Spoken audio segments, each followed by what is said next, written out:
आर्य समाज कुबेर नगर के सत्संग भवन में उपस्थित आर्य समाज के संरक्षकगण, माननीय प्रधान जी, मंत्री जी, कोषाध्यक्ष, अधिकारीगण, सभासदगण, सदस्यगण, बाहर से आए हुए अतिथिगण, आदरणीय भद्रपुरुषों, मातृशक्ति। यक्ष और युधिष्ठिर का संवाद आपने महाभारत सीरियल में भी देखा होगा। महाभारत यदि पढ़ा हुआ होगा तो उसमें भी आपने यक्ष द्वारा पूछे गए बहुत से प्रश्नों के उत्तर ये युधिष्ठिर महाराज ने दिए, वो आपको कहीं न कहीं स्मृति में होंगे। बहुत प्रश्न किए, उनमें से एक प्रश्न यक्ष ने युधिष्ठिर से किया, हे युधिष्ठिर बताओ इस संसार का सत्य क्या है, सच्चाई क्या है, हकीकत क्या है। तब युधिष्ठिर महाराज कहते, हे यक्षराज, इस संसार में सबसे बड़ा सच यह है व्यक्ति संसार में से जाते हुए लोगों को, विदा हुए लोगों को जाते हुए देखता है, उसके साथ में चलता है, ओम नाम सत्य बोलता है, वैराग्य की बात करता है, लेकिन उसके बाद भी खुद अपने आप ऐसे जीता है जैसे इस संसार से सब जाएंगे, ये नहीं जाएगा। सबको जाते हुए देखता, वैराग्य की बात करता, ओम नाम सत्य बोलता, दरवाजे के आगे से, शॉप के आगे से कोई अर्थी जावे तो उसके साथ में 10 कदम चलता भी है, लेकिन उसके बाद में भी इस व्यक्ति का जीवन ऐसा होता है कि जैसे सब जाएंगे संसार से, ये कभी नहीं जाएगा। कि यक्षराज, इससे बड़ा सत्य हकीकत इस संसार में कुछ नहीं है। रोज जा रहे हैं लोग, विदा होते हैं, आवागमन का चक्र चलता रहता है, आते भी हैं, जाते भी हैं। ये जाते हुए को भी देखता है, आते हुए को भी देखता है, लेकिन इसका खुद का आचरण और व्यवहार ऐसा होता है कि सब जाएंगे, सबको ये विदा करेगा, ये सनातन है, सदा रहेगा, ऐसा व्यवहार करता है। बोले व्यवहार ऐसा कैसे करता? बोले जिन साधनों के अंदर दुख ही दुख है, उनमें ये सुख समझे बैठा है, और जहां सुख ही सुख है उस परमात्मा के नजदीक जाता नहीं है। उपासना ये ना करे, संध्या ये ना करे, पुण्य कर्म ये ना करे, शुभ कर्म ये ना करे। इसलिए जहां सुख है वहां दुख समझता, जहां दुख ही दुख है वहां सुख समझता है। इसलिए युधिष्ठिर महाराज कहते संसार का सबसे बड़ा सत्य यही है।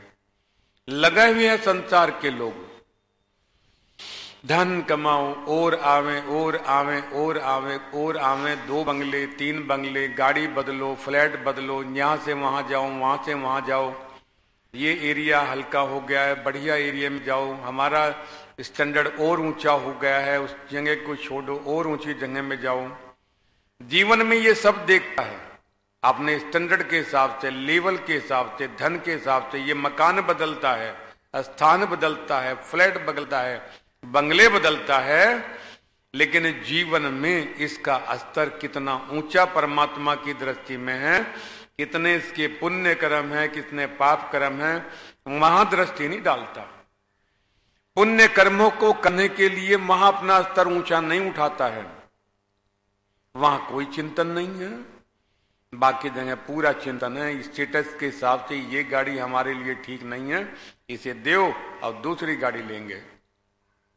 यहां एटेचस को उठाए हुए है, लेकिन जो असली एटेचस है हमारा जीवन का, जो हमारा स्तर है, जो परमात्मा के यहाँ जिसकी जांच परख होती है, जिस स्तर को देखा जाता है, जिस गुणों को देखा जाता, जिन कर्मों को देखा जाता है, उनमें उन्नति करता नहीं है। पूरा जीवन संसार के सुख साधनों को प्राप्त करने में, अदलने में, बदलने में, उन्हीं में लगा रहता है। इसलिए युधिष्ठिर महाराज संकेत करते, इस संसार के अंदर यही सत्य है। सारा संसार लगा हुआ है इसके पीछे। नारायण को कोई चाहता ही नहीं है, भगवान को कौन चाहता है? सब नारायण के साथ में जो लक्ष्मी रहती है उसे चाहते हैं, इसलिए नारायण लक्ष्मी कोई नहीं कहता, लक्ष्मी नारायण सब कहते हैं। पहले लक्ष्मी का नाम लेते हैं, तब नारायण की बात करते हैं। बोले फिर व्यक्ति इन सब बुराइयों से कैसे बचे, कैसे शुभ कर्म होवे, कैसे पुण्य कर्म होवे? बोले ये भूला रहता है, भूल जाता है, परिवार में फंस करके, गृहस्थ में फंस करके, मोह में फंस करके, अपने काम धंधों में लग करके भूला हुआ रहता है उन बातों को। जो यथार्थ ज्ञान है, जो संसार की हकीकत है, जो सच्चाई है, उसे भूला रहता है। बोले भूला क्या रहता है और क्या याद रखना चाहिए? या विद्वानों का चिंतन है। बोले 4 बातों को कागज पे लिख करके विजिटिंग कार्ड बनवा लो, उसके लोगों को भी दो और खुद ही जेब में भी रखो। बोले क्या रखें जेब में? बोले उसमें पॉइंट दर पॉइंट 4 बातें नोट कर करके उसे जेब में लगा करके रखो, और सुबह जब ड्यूटी पे निकलो एक बार पढ़ ले। शाम को जब घर पे आओ काम कर करके, फैक्ट्री से, नौकरी से, संध्या में बैठो, तब एक बार उसे पढ़ लो कि हमें क्या याद रखना चाहिए। बोले क्या याद रखना चाहिए, क्या ध्यान करना चाहिए? तो सबसे पहले ये लिख करके रख ले में कि एक दिन इस संसार से जाना पड़ेगा। कोई ताकत नहीं है रोक पावे, और भरोसा भी कुछ नहीं है कब जाना पड़ जाए। व्यक्ति सोचता है अरे अभी तो बड़ा जीवन पड़ा हुआ है, ये पुण्य कर्म यज्ञ का आयोजन कर लेंगे कुछ दिन बाद में। क्या भरोसा? एक पल की खबर नहीं है, अभी चाय का घूंट मुंह तक गया भी नहीं है, चले गए। इसलिए चिंतन देते इस बात को सदा याद रखें, जाना पड़ेगा, सब कुछ छोड़ करके जाना पड़ेगा। बड़े बड़े राजा चले गए, धुरंधर चले गए, चक्रधारी श्री कृष्ण चले गए, धनुधारी अर्जुन चले गए, गदाधारी भीम चले गए, महारथी भीष्म जैसे जो 10,000 योद्धाओं से लड़ सकता था, उन्हें परास्त कर सकता था, नहीं रहा इस संसार के अंदर। कितने बड़े बड़े राजे महाराजे थे जिनके ऊपर चंवर डोला करते थे, सवारियां निकला करती थी किलोमीटर लंबे, हाथी घोड़ों के ऊपर सैनिक, सोने चांदी के मुकुट, घर के अंदर सोना चांदी हीरे जवाहरात ट्रंक भरे हुए थे, दुनिया भर का भंडार था। इन सब को छोड़ करके जाना पड़ा। इसलिए प्रत्येक व्यक्ति, श्री कृष्ण महाराज कहते हैं अर्जुन, ये आत्मा तो कालातीत है, इसका क्या मरना क्या जीना, ये तो सनातन है। मरता तो शरीर है, नष्ट होता है शरीर, नष्ट होता है, शरीर की मृत्यु होती है, आत्मा की तो मृत्यु नहीं होती है। लेकिन उसके बाद भी व्यक्ति भयभीत रहता है। श्री कृष्ण अर्जुन को संदेश देते, उसके अंदर उत्साह जागरण करने के लिए, उमंग पैदा करने के लिए, बोले अर्जुन तुम क्या बात करते हो, किन मरने जीने की बात करते हो? अरे आत्मा मरता नहीं है। ये तो इस प्रकार है जैसे व्यक्ति अपना जीर्ण शीर्ण पुराना वस्त्र उतार करके नवा धारण कर ले, और नवे धारण करने के लिए तो उमंग होनी चाहिए, उत्साह होना चाहिए, नया वस्त्र पहनने को मिलेगा। इसलिए युधिष्ठिर कहते हैं संसार के अंदर ये नोट कर करके रखे, भूले ना कभी भी जीवन में कि जाना पड़ेगा एक दिन। और दूसरी बात ये नोट कर करके रखनी चाहिए, कुछ भी साथ नहीं जाएगा। ये जो संसार में हम संग्रह करते हैं, बेटा एक बंगला और ले लो, एक प्लॉट और खरीद लो, 2 कोठियां और खरीद लो, संसार का जितना भी हम संग्रह करते हैं, बनाते हैं, इन सब संग्रह हुए को संग्रह करने के बाद में हमें डर लगता है, हमें भय लगता है। पैसा जोड़ा चोरी ना हो जावे, छापा ना लग जावे, इनकम टैक्स का, जीएसटी का, गाड़ियां हैं कोई चोर ना उठा ले, वे लोग लगा करके रखते हैं, सीसीटीवी कैमरे की नजरों में रखते हैं। जो हम संग्रह करते हैं, इन सब से संग्रह करने के बाद में हम खुद ही भयभीत होते हैं, डर लगता है इनसे। लेकिन इस दुनिया के अंदर विद्या ही एक ऐसी है, ज्ञान ही एक ऐसा है जिसे प्राप्त करने के बाद में व्यक्ति अभय हो जाता है, उसे डर नहीं लगता। समान भी जावे तो जावे। मेरे मित्र थे, इटली के अंदर नाजीरिया जी कई जगह उन्होंने सर्विस की है, बड़े तपस्वी व्यक्ति। मकान में जिसमें रहा करते थे, एक दिन रात्रि में सोए तो पति पत्नी दोनों ही गेट बंद करना भूल गए। रात को कोई घुसे, उनके टीवी आदि सामान उठा करके ले गए। हमें पता लगा, हम पता लेने गए। मैं कहा, अरे सर आपका टीवी वगैरह सामान क्या हो गया? कोई बात नहीं, ले गए, उठा करके ले जाओ। बोले कोई बात नहीं है। बोले हो सकता है मुझसे ज्यादा उसे जरूरत हो, उसके काम का हो, मेरे पास में साधन है, नया ले आऊंगा। किस बात का कष्ट, किस बात की तकलीफ? पुराना हो गया था, उसकी आवश्यकता थी, वो ले गया, मैं नया ले आऊंगा। ये भाव इस संसार के अंदर, जो पुराना है, जो संग्रह हमने किया है, चोरी हो जाती, लेकिन व्यक्ति परेशान हो जाता, अरे ये सामान चला गया, ये चोरी हो गया। तो इन सामानों का संग्रह ना कर करके विद्वानों का चिंतन, वेद का चिंतन, संग्रह उस चीज का करें जो साथ जाने वाली है। ये कुछ साथ जाने वाला नहीं है, इसलिए नोट कर करके रखें, कुछ भी साथ नहीं जाएगा। सिकंदर जैसा राजा, जिसे सिकंदर महान कहा जाता है, दुनिया भर का धन उसके पास में, जब समय आया, लूज मोशन हो गए सिकंदर को। जब लूज मोशन हो गए, यूनान के हकीमों को बुलवाया, देखो जांच करो, दवाई दो।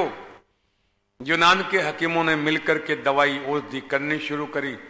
यूनान के हकीम दवाई देते, सिकंदर दवाई लेता, लेकिन दवाई से कोई आराम नहीं हो रहा है, कोई सफलता नहीं मिल रही है। सिकंदर ने कहा, अरे यूनान के हकीम दुनिया में मशहूर हैं, फेमस हैं, और तुम मेरा इलाज नहीं कर पा रहे हो, लूज मोशन रुक नहीं पा रहे हो, दिक्कत कहां है? यूनान के हकीमों ने मीटिंग की, बैठक की, विचार किया, दवाई क्या दी जा रही है? बोले दवाई तो ठीक है। बोले महाराज दवाई तो ठीक दी जा रही है। तब सिकंदर कहता, फिर ये लूज मोशन रुक क्यों नहीं रही है, मैं ठीक हो क्यों नहीं रहा हूं? तब यूनान के हकीम कहते, महाराज जब कोई औषधि काम ना करे तब समझ लो अब चलने का समय आ गया। सिकंदर बोला, चलने का समय आ गया? कहां चलने का समय आ गया? और जहां सब जाते हैं, और बोले ये हाथी, ये घोड़े, ये महल, ये सोना, ये चांदी, ये हीरे जवाहरात, जो मैंने इतना सब कुछ परिश्रम कर करके इकट्ठा किया है, ये बोले किसी के साथ ना गया है, ना तेरे साथ में जावेगा। इतिहासकार लिखता, सिकंदर को बड़ा पश्चाताप हुआ, अरे पूरा जीवन ही इसी काम में लगा दिया, मार काट में, लोगों का धन हरण करने में, सोना चांदी हीरे जवाहरात महल बनाने में, सारा जीवन इसी में लगा दिया, और अब कहते हैं चलना पड़ेगा। हकीम कहते महाराज चलना ही पड़ेगा, कोई संसार में रहना ही नहीं, जाना ही पड़ेगा। इतिहासकार लिखता, तब ये सिकंदर बहुत पछताया। पछता करके कहता, अरे मैंने तो हीरे जवाहरात, ये सुख के साधन इकट्ठे किए थे इसलिए कि जीवन भर सदा सुख भोगा करूंगा, मृत्यु मेरा वर्ण नहीं कर पाएगी, मेरे पास में इतना सोना चांदी हीरे हैं, रिश्वत दे दूंगा, पैसा दे दूंगा, लेकिन संसार से नहीं जाऊंगा। लेकिन हकीम कहते हैं कि जाना पड़ेगा। तब उसने कहा, जब मैं जाऊं संसार से विदा हूं, तब कफन से मेरे दोनों हाथ बाहर निकाल देना, बाहर निकाल देना इन हाथों को, संसार के लोग सीख ले में, प्रेरणा ले में, अरे सिकंदर के पास में इतना धन था, इतना पैसा, सोना चांदी था, लेकिन जब संसार से गया खाली हाथ गया। इसीलिए तो बेमोल ने लिखा, तुझसे पहले गए बहुत से, कितना धन ले साथ गए, और लक्ष्मण सिंह बेमोल कहे, वो तो सारे खाली हाथ गए। युधिष्ठिर जैसा राजा, जो भूमंडल का राजा था, जब संसार से गए खाली हाथ चले गए। श्री कृष्ण जैसा चक्रधारी, जिसने महाभारत के युद्ध को जिताया, विदा हो गए संसार से। वो धनुर्धारी अर्जुन, जिसके बाण की टंकार से विरोधियों के हृदय कांप जाते थे, संसार से चले गए। इसलिए सिकंदर जब लेकर के जा रहे थे, कफन से दोनों हाथ बाहर थे, लोगों ने तब भी एक टोंट कर दिया, देख पगला सिकंदर, जीते जी तो इसने दुनिया के पास कुछ छोड़ा नहीं, मरते समय भी खाली हाथ लेकर के चलता हुआ कह रहा है कुछ और हो तो दे दो, खाली हाथ मेरे हैं। कफन में जेब भी नहीं होती है। इसलिए आदरणीय बद पुरुषों, संसार से कुछ भी साथ नहीं जाता है। कितना भी संग्रह करो, करो इकट्ठा, लगाओ जीवन, और लगाया हुआ है लोगों ने जीवन, बस इसी में लगे रहते हैं। धन आवे कोठी बने, यहां से वहां से यहां, अदला बदली, इसी चक्कर में पूरा जीवन बीत जाता। इसलिए लिखना होगा, इस संसार से कुछ भी साथ नहीं जाएगा। जोड़ो कितना जोड़ो, सब यहीं छोड़ करके जाओगे। ये सारा पुरुषार्थ इस तरह होता जैसे कोई व्यक्ति अपने घर की सीढ़ी पर सुबह से शाम तक चढ़े उतरे और शाम को परिवार वालों से बोले अरे बड़ी मेहनत की है, पसीना आ गया, शरीर थक करके चूर हो गया। बोले काम क्या किया? वो सीढ़ी पे चढ़ रहा था, उतर रहा था। बोले इसके मायने क्या हैं? ठीक यही स्थिति ऐसी है कि व्यक्ति जीवन लगा देता, पहले अपने लिए जीवन लगाता, फिर बेटों के लिए जीवन लगा देता, फिर पोतों के लिए लगा रहता, इन्हें ऐसा करके जाऊंगा, इन्हें वैसा बना करके जाऊंगा। हमारी सामर्थ्य है हम ऐसा करें? नहीं, हमारी सामर्थ्य है। उनके कर्मों के जो फल हैं वो उन्हें भोगने पड़ेंगे। बाबा के रहते हुए पोते को जाना पड़ता, पिता के रहते हुए बेटे को जाना पड़ता। ये संसार आवागमन का चक्र है। यहाँ सबको अपने कर्म भोगने पड़ते हैं, सबको अपने कर्मों का फल प्राप्त करना पड़ता है। इसलिए याद रखो, दूसरी बात, इस संसार से कुछ भी साथ नहीं जाने वाला है। और बोले तीसरी बात क्या लिखे? किए हुए कर्मों का फल भोगना ही पड़ेगा। एक व्यक्ति बोले महाराज मैं तो 5 किलो घी की आहुति देता हूं महीने में, सामग्री लगा देता हूं, पूरा जीवन यज्ञ में आहुति में लगा रहा हूं। जो मेरे पाप कर्म है, जो मेरे से जाने अनजाने में कुछ पाप कर्म किए हैं, पुण्य कर्मों की साबुन से धो करके चमका दूंगा। नहीं चमका पाओगे। कोई टीचर कहे बच्चों से अच्छा 20 गायों में से 10 भैंसों को घटाओ, नहीं घटा पाओगे। गाय में से गायें घटती हैं, भैंसों में से भैंसें घटती हैं। इसलिए जो किया हुआ पुण्य कर्म है उसका फल अलग मिलेगा, और जो किया हुआ पाप कर्म है उसका अलग मिलेगा। बहुत लोगों को मैं देखता हूं पूरा जीवन धोखा, छल, कपट, हेरा फेरी, ठगी, भाइयों के हिस्से का ले लेते, मिलावट करते, धोखा करते, खाने में, भोजन में, खाद्य पदार्थों में मिलावट करते। और जब संसार से लगता उन्हें कि अब बुढ़ापा आ गया है, तब सोचते हैं कि अब उन किए हुए पापों को, वो पाप सामने आकर के खड़े हो जाते, अब चल सारा हिसाब चुकता करेंगे। तब ये घबराया हुआ होता, तब ये डरा हुआ होता है, अरे इतने सारे पाप किए हुए हैं, अब कुछ पुण्य करो जिससे वो पाप दूर होवे। तब पुण्य करने की सोचता है, यज्ञ करता है, आहुति देता है, सत्संग में जाता है शांति के लिए, क्योंकि वो किए हुए पाप कर्म इसे अशांत बनाए हुए होते हैं। तब ये शांति की तलाश में भटकता है। बाबा कहीं शांति मिल जाए तो? जिसके पास में शांति थी वो ही नहीं रही, तुझे कहां से शांति मिलेगी बाबा? इसलिए आदरणीय भद पुरुषों, किए हुए कर्मों का फल भोगना ही पड़ेगा। चाहे कोई कितना बड़ा धनवान हो, चाहे कोई राजा होवे, चाहे कोई संत महात्मा हो, कितने भी आश्रम आपके हों, अरबों खरबों रुपया हो, मंत्री आपके दोस्त हों, जज आपके दोस्त हों, वकील आपके दोस्त हों, प्रधानमंत्री राष्ट्रपति आपके मित्र हों, संबंधी हों, उसके बाद भी किए हुए कर्मों का फल तो भोगना ही पड़ेगा। और जब व्यक्ति फल भोगता है, उसके जीवन में, उसके घर में, उसके परिवार में ऐसे घटनाक्रम चलते हैं, उन दुखों को देखता हुआ बचाए सोचता है उसका कैसे उपाय करूं, लेकिन किया हुआ कर्म है, बच भी नहीं सकता, भोगना ही पड़ता है। घर में रहता है, अंदर ही अंदर रोता है, तड़पता है, बिखलता है, ये कौन सा मेरा पाप सामने आ गया। भगवान मैंने तेरा क्या बिगाड़ा था, हिम्मत भगवान का बिगाड़े ये कुछ। मेडिटेशन रूम में जाकर के देखो, यदि जीवन में पाप आवे, भगवान से पूछे प्रभु बता ये दुख जीवन में आया हुआ है, कौन सा पाप है, कौन सा मैंने ऐसी गड़बड़ की है। जब मेडिटेशन रूम में बैठते हो, प्रभु से सवाल करते हो, वो प्रभु से सबके सवालों के उत्तर देने वाला है। आपके किए हुए कर्मों को, उस पाप कर्म को निकाल करके आपके मस्तिष्क में उस रील को चला देता है, प्रकट कर देता है कि ये पाप तूने किया हुआ है। पत्नी को तूने पता नहीं लगने दिया, बेटे को तूने पता लगने नहीं दिया, मित्र संबंधियों को तूने हवा भी नहीं आने दी, पाप तेरा किया हुआ है, याद कर। व्यक्ति देखता है, हाँ पाप तो मेरा ही है। परमात्मा तुम्हें सब जवाब दे देता, संतुष्ट कर देता। बहुत से पाप ऐसे होते हैं जो सिर्फ तुम्हें ही पता होते हैं और किसी को पता ही नहीं होते हैं।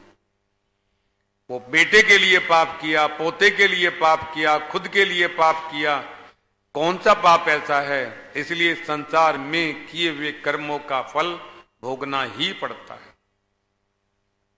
और बोले चौथी बात क्या नोट कर करके रखें, बोले चौथी बात ये नोट कर करके रखें, इस धनों में जितने भी संसार के धन हैं, सोना है, चांदी है, हीरे मोती, कोठियां, बिल्डिंग, बंगले, जितनी भी आप कल्पना करें धनों की, उन सब में सर्वोत्तम धन यदि कोई है तो वो संतोष धन है।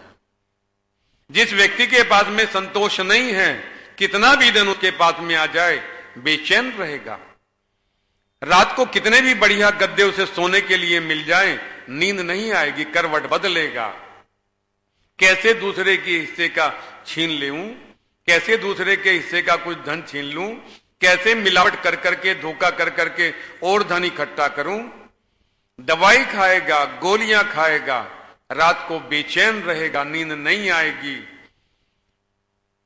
जिसके पास संतोष धन है, सारा दिन मेहनत करता, पुरुषार्थ करता है, भगवान से प्रार्थना करता है, हे प्रभु तू दयालु है, तेरी कृपा सब पे बरसती है, तू सबका पालनहार है, मेरा भी परिवार है, उसके पालन करने की सामर्थ्य तू मुझे भी दे। मेहनत करता हूं, पुरुषार्थ करता हूं, कुछ कृपा कर। कृपा होती है यदि मेहनत करें, पुरुषार्थ करें, पसीना बहाएं। भगवान ने हाथ दिए हैं, ये हाथ जो टाटा के पास भी हैं, बिरला के पास भी हैं, अंबानी के पास भी हैं, वही शरीर, वही आंख, नाक, हाथ, पैर उन लोगों के पास हैं, वही परमात्मा ने सबको दिए हैं। उनका शरीर भी परमात्मा ने बनाया है, हमारा शरीर भी परमात्मा ने बनाया। कोई भी अन्याय नहीं हमारे साथ किया। प्रभु कहते तू कर पुरुषार्थ, पुरुषार्थ कर करके कर प्रार्थना, जो कमी पेशी होंगी पूरी करूंगा। आवश्यकताएं तो तेरी पूरी कर सकता हूं, जो आवश्यकताएं हैं भोजन की, वस्त्रों की, मकान की, जो आवश्यकताएं तेरी पूरी हैं कर सकता हूं पूरी, लेकिन तेरी इच्छाओं को पूरी नहीं कर सकता। इच्छाएं कभी पूरी नहीं होती हैं, आवश्यकताएं पूरी हो जाती हैं, भोजन, वस्त्र आदि, मकान आदि, लेकिन व्यक्ति इच्छाओं को लेकर के भगवान के दरवाजे पर अड़ा रहता है। मंदिरों में जाते हैं हम, भगवान से प्रार्थना करते हैं भिखारी बन करके, भगवान को तो कभी मांगते ही नहीं है। बहुत सारी इच्छाएं हमारी हैं, उन्हें मांगते हैं, अपने लिए नहीं, बच्चों के लिए, बच्चों के लिए नहीं, पोतों के लिए, पोतों के लिए नहीं, पड़पोतों के लिए। यदि भगवान से कुछ मांगना हो तो मांगो, हे प्रभु तुम मेधा बुद्धि दे, ये बुद्धि दे जिस बुद्धि को प्राप्त करने के बाद में और कुछ प्राप्त करना रहता ही नहीं है। अभय हो जाता है व्यक्ति, भय से मुक्त हो जाता है व्यक्ति। इसलिए संतोष धन को अपने पास में रखें। ये संतोष धन जिसके पास में है उसकी आय कम हो सकती है, उसके पास धन कम हो सकता है, लेकिन उससे धनवान दुनिया में कोई नहीं होता। किसी के पास करोड़ों रुपया है, अरबों रुपया है, कोठी बंगले हैं, रात को नींद नहीं आती, बेचैन रहता है, परेशान रहता है, उससे गरीब और फकीर व्यक्ति इस संसार में कोई नहीं है। धन है बहुत, खा नहीं सकता है, डॉक्टर ने कहा संतरा खाओगे तो खांसी हो जाओगी, दही खाओगे तो दिक्कत हो जाएगी, ड्राई फ्रूट मत खाना, दूध मत पीना, मक्खन मत खाना, हर चीज पे इसके रोक लगी हुई है। होगा तेरे पास कितना धन होगा, अरबों खरबों हो, दिखा खा करके पानी पतासे पानी पूरी, रोक लगा दी डॉक्टर ने। कैसा धनवान है, धन है लेकिन परमात्मा ने प्रतिबंध लगा दिया इसके ऊपर। तेरे पास धन है, तू कमा, ये दूसरों के लिए है, तू नहीं खा सकेगा, तू इसका उपयोग नहीं कर सकेगा। इसलिए वो आदरणीय भद्रपुरुषों, मातृशक्ति चौथी बात नोट कर करके रखें। यदि संतोष धन आपके पास में है, तिजोरी में ये सिक्का है संतोष का, तो आपकी तिजोरी भरी हुई है। और यदि ये संतोष का सिक्का आपके पास में नहीं है तो फकीर हो तुम, तुम्हारी कोई 2 टके की कीमत नहीं है। इसलिए माताओं, आदरणीय भद्रपुरुषों, जब हम इन 4 बातों को याद रखते हैं, हम कोई पाप नहीं कर सकेंगे। पता है साथ कुछ जाएगा नहीं, तो किस लिए? जो साथ जाने वाला है वो पुरुषार्थ करें, पुण्य कमाई करें। सुबह आते ही अपने व्यापार में, नौकरी में आते ही ध्यान करें, क्या पुण्य कमाई शाम तक रहना है, काम करना है। देखें शाम को आज सारा दिन में क्या पुण्य कमाई की है। जाना ही पड़ेगा संसार से, कुछ भी साथ नहीं जाएगा, किए कर्मों का फल भोगना पड़ेगा। और संतोष धन अपने पास में रखो। ना ये तृष्णा है, मन तृष्णा पूर्ण नहीं होवे, एक के पीछे दूजी बैरन रास्ता आन भिलोवे। एक आपकी आवश्यकता पूरी हुई, बस होने ही वाली है, दूसरी आपके आगे पीछे फिर दरवाजा खटखटाती है, दूसरी पूरी होती है, तीसरा दरवाजा खटखटाती। इसलिए आवश्यकताओं को पूरा करो। इच्छाएं कभी किसी की पूरी नहीं होती हैं, इच्छाएं तो बनी रहती हैं। मरने वाले जाने वाले व्यक्ति से पूछें, बाबा कोई काम बाकी? बोले रे काम बहुत रह गए, समय खत्म हो गया। आवश्यकताएं पूरी हो सकती हैं, इसलिए समय हो गया। इन 4 बातों को नोट करके विजिटिंग कार्ड बनवाओ। कोई मिले तो उसे भेंट करो। ये सुख चाहते हो तो ये 4 बातें जिम में रखो। जाना पड़ेगा संसार से, कुछ भी साथ नहीं जाएगा, किए वे कर्मों का फल भोगना पड़ेगा। संतोष धन यदि है तो सुख है, यदि संतोष धन नहीं है तो तुम फकीर हो, तुम दुखी हो, तुमसे दुखी कष्ट में कोई नहीं है। इसलिए इन 5-4 बातों का ध्यान रखें, सदा याद रखें। व्यक्ति पाप नहीं करेगा, बेचैनी नहीं बढ़ेगी, ब्लड प्रेशर, टेंशन, इन बीमारियों से व्यक्ति बचा रहेगा यदि संतोष धन आपके पास में होगा। भगवान से प्रार्थना, हम सबको वो इतनी शक्ति देवे, ताकत देवे, हमारे अंदर प्रेरणा वो करता रहे, जिससे हम अपने आचरण का ध्यान रखें और जीवन में आनंद में रहें, सुखी रहें। इन्हीं शब्दों के साथ आप सभी का धन्यवाद। जीवेम श्रद्धया सतम। वाणी को विराम। ओम शम। ओम देहु शांति अंतरिक्षगुम शांति पृथ्वी शांतिराप शांतिरोह सदय शांति वनस्पतयः शांतिर्विश्वे देवाः शांति ब्रह्म शांति सर्वं शांति शांतिरेव शांति शामा शांतिरेधि। ओम शांति शांति शांति। ओम। जो बोले सो अभय। महर्षि दयानंद की, स्वामी विरजानंद की, स्वामी श्रद्धानंद की, पंडित लेखराम की, मर्यादा पुरुषोत्तम श्री राम की, योगी राज श्री कृष्णचंद महाराज की, देश के शहीदों की, भारत माता की, गौ माता का, आर्य समाज, वेद की ज्योति, ओम का झंडा, बोले सत्य सनातन वैदिक धर्म की वैदिक ध्वनि।